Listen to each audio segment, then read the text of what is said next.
Magandang umaga, Pilipinas. Narito ang latest kay Bagyong Domeng. Napanatili nito ang kanyang lakas at ngayon ay taglay ang maximum sustained winds na 95 kilometers per hour near the center at pagbugso na umaabot sa 115 kilometers per hour. Ang kanyang location as of our latest analysis nakita sa layong 980 kilometers silangan ng northern Luzon at ang kanyang movement ay west-northwestward at 15 kilometers per hour.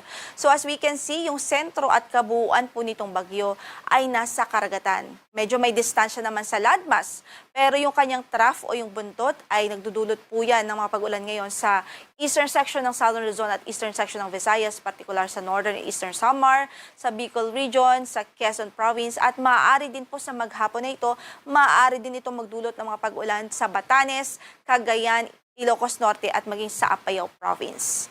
Samantala maliban dito sa bagyo ay may prevailing din tayo ngayon ng southwesterly wind flow at nakakaapekto po yan ngayon sa western sections ng Visayas, ng Mindanao at ng Palawan. So sa maghapon na ito, asahan natin ang mataas na tsansa ng mga pag-ulan at pagkidlat pagkulog sa Mimaropa region at western sections ng Visayas at Mindanao.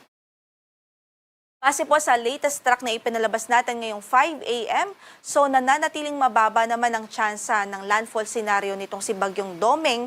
Most likely mag-i-stay ho ito sa Philippine Sea before exiting the area of responsibility by Monday. At inaasahan natin sa mga susunod na oras at araw ay patuloy pa po itong lalakas. So in the next 24 hours, most likely po ay typhoon category na siya o nasa typhoon category na po siya.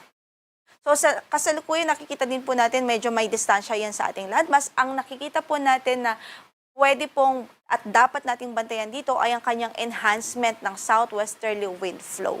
So yung southwesterly wind flow, yun po yung magdudulot ng mga pag-ulan sa malaking bahagi ng bansa ngayong weekend until early next week. So sa ating 4-day weather outlook, by today ho, inaasahan natin ang mga pag-ulan dito sa Palawan, sa natitirang bahagi pa ng Mimaropa region, sa western portion ng Visayas at maging ng Mindanao. Habang bukas naman until Tuesday, itong enhancement ni Bagyong Domeng kay southwesterly wind flow ay maaari pong magdulot ng mga malawakang pag-ulan dito po sa western section ng ating bansa, particular sa western section ng Luzon, kasama na dyan ang Metro Manila at ang western section ng Visayas. So yan po ang ating pinagpe-prepare o hahanda sa ating mga kababayan yung mga pag-ulan na yan dahil maaari po yung magdulot ng mga localized flooding, especially sa mga vulnerable areas, sa mga low-lying areas. Kaugnay dyan, nag-issue na po tayo ng weather advisory as of 5 a.m. po today. So ito pong advisory natin is para bukas, pwede pong umabot sa 50 to 100 millimeters of rainfall ang ma-experience dito sa Palawan Province, Occidental Mindoro, maging sa Antique dahil sa epekto ng southwesterly wind flow. Samantala, by Monday, maaari din pong makaranas ng 50 to 100 millimeters of rainfall sa Palawan, Occidental Mindoro, sa Antique, Guimaras at maging sa Iloilo.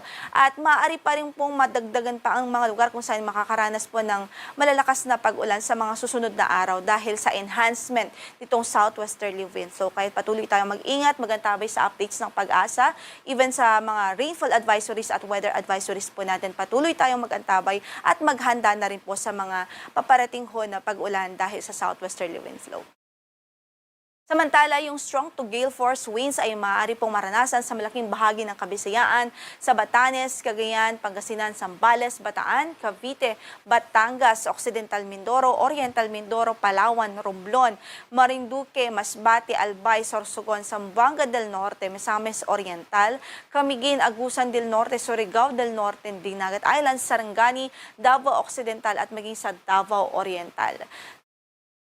By tomorrow naman, sa natitirang bahagi pa ng Visayas, Batanes, Cagayan, Calabarzon, Mimaropa, Bicol Region, Zamboanga del Norte, Misamis Occidental, Misamis Oriental, Camiguin, Agusan del Norte, Dinagat Islands, Surigao del Norte, Sarangani, Davao Occidental at maging sa Davao Oriental. And by Monday, pwede rin po yung mga strong to gale force gusts dito po sa malaking bahagi ng Visayas, sa Batanes, Cagayan, Metro Manila, Bulacan, Calabarzon, Mimaropa at Bicol Region dahil pa rin po yan sa southwesterly wind flow. Samantala kahapon nakapagtala po tayo ng 43 hanggang sa 45 na degrees Celsius na heat index dito sa Metro Manila. Yan po yung ating naging maximum heat index kahapon. Samantala yung pinakamataas na heat index kahapon ay naitala sa Masbate City, 47 degrees Celsius. Gayon din sa Sangli Point, Cavite at maging sa Borongan, Eastern Samar. At sa forecast natin sa araw na ito dito sa Metro Manila, maaari pa rin po tayong makapagtala ng heat indices na nasa danger level, such as dito sa Kamaynilaan, 43 to 44 degrees Celsius, habang sa Baler Aurora naman ay 46 degrees Celsius ang maaaring pinakamataas na heat index po natin. So patuloy natin pinag-iingat ang ating mga kababayan, wag po tayong maging kampante at yung mga init na ito o yung apparent temperature na tinatawag natin, maaari pa rin huyang magdulot ng mga heat stress, heat cramps, or even heat stroke. So ngayon ay wala pa naman tayong gale warning na nakataas sa anumang bahagi ng ating karagatan.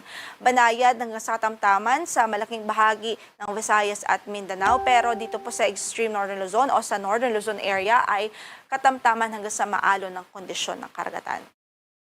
Yan ang latest mula dito sa Pag-asa. Ang next bulletin po natin will be issued at 11 a.m. Mamaya lang din ho yan, so magantabay po tayo sa updates patungkol po dito kay Bagyong Domeng at sa enhanced na southwesterly wind flow. Magandang araw po.